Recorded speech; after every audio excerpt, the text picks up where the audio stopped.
दृष्टि, लेकिन भव्यत्व और अभव्यत्व का ज्ञान मात्र केवली ही कर सकते हैं। बाकी अवधि ज्ञानी भी नहीं जान सकता कि आप भव्य हो या अभव्य हो। समझ आ रहा है आपको? हाँ। तो रत्नत्रय प्राप्ति की योग्यता, सम्यक दर्शन प्राप्ति की योग्यता जिसके अंदर है उसका नाम क्या है? भव्य है। और जिसके अंदर ये योग्यता नहीं है उसका नाम अभव्य है। समझ आ रहा है?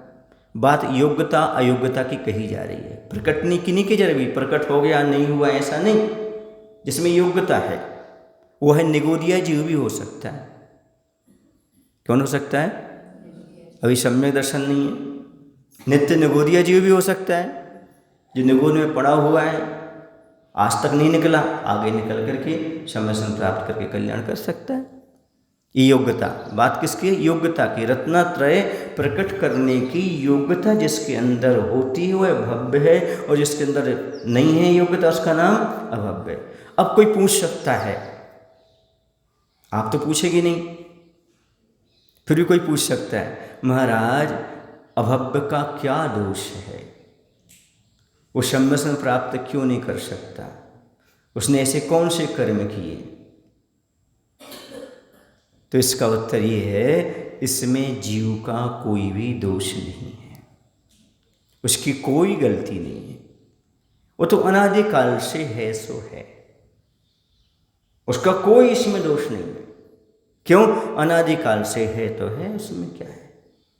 उसने कोई दोष नहीं किया अनादिकाल से। जैसे एक मूंग दाल का पौधा है, मूंग का पौधा है, उसमें बहुत सारी फलियां लगी हैं। एक फली में सारे दाने सीजने वाले हैं, सीजना समझते, उबलने वाले, एक दाना नहीं उबलता।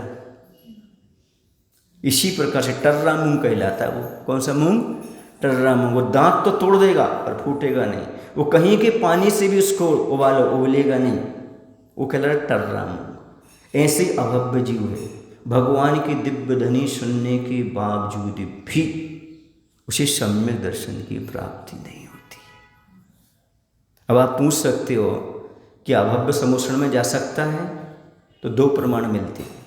एक प्रमाण के अनुसार अभव्य जीव समोषण में नहीं जाता, दूसरे प्रमाण के अनुसार, उत्तर प्रमाण के अनुसार अभव्य जीव ही समोषण में जा करके लौट आता है। समझ आ रहा? ऐसा।